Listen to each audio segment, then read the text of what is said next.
गौरांग साहब, एक सवाल और एक स्टॉक पे होगा, क्योंकि आप हमेशा जो है राष्ट्रवाद की बात करते हैं, एक शेयर है और डिफेंस में रक्षा पे भी आपकी अच्छी पकड़ है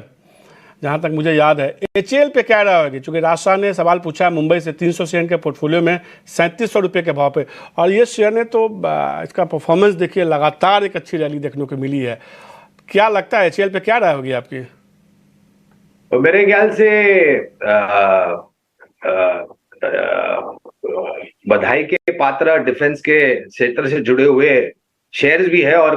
पिछले साल 1.5 साल में मेरे ख्याल से अगर आप देखें तो बहुत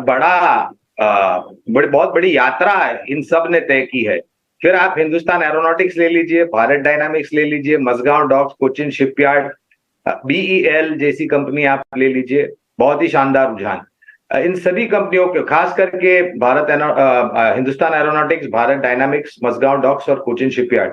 जब आईपीओ आया था उस समय से हम यहाँ पर निवेश की राय दे रहे हैं आईपीओ नोट के माध्यम के द्वारा। और हाल ही में जो जी एरोनॉटिक्स के साथ इन्होंने एक करार किया है, साझा करार किया है,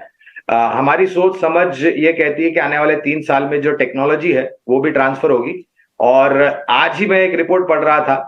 तेजस मार्क 2, ये जो नया न्यू एज फाइटर एयरक्राफ्ट बनेगा, वो रिप्लेस करेगा हमारी जो भारतीय वायुसेना में सुखोई 30, जो कि हमने रशिया से लिया था पूरा स्क्वाड्रन, उसको रिप्लेस करेगा, क्योंकि अब उनकी उम्र बीतने की हो रही है। और मेरे ख्याल से 2 साल में एक प्रोटोटाइप शुरू हो जाएगा और उसके बाद मास प्रोडक्शन। और मैं एक बात हमेशा कहता हूं मनीष की, अगर आपने डिफेंस क्षेत्र को ध्यान में रख करके किसी भी डिफेंस से जुड़ी हुई कंपनी में निवेश किया है, तो आप मेहरबानी करके अपने निवेश को कम से कम 3 या 5 साल दीजिए, क्योंकि उतना समय लगता है किसी भी टाइप के प्रोटोटाइप प्रोडक्ट को बनाने को और फिर उसको मास स्केल में प्रोडक्शन में जाने के लिए।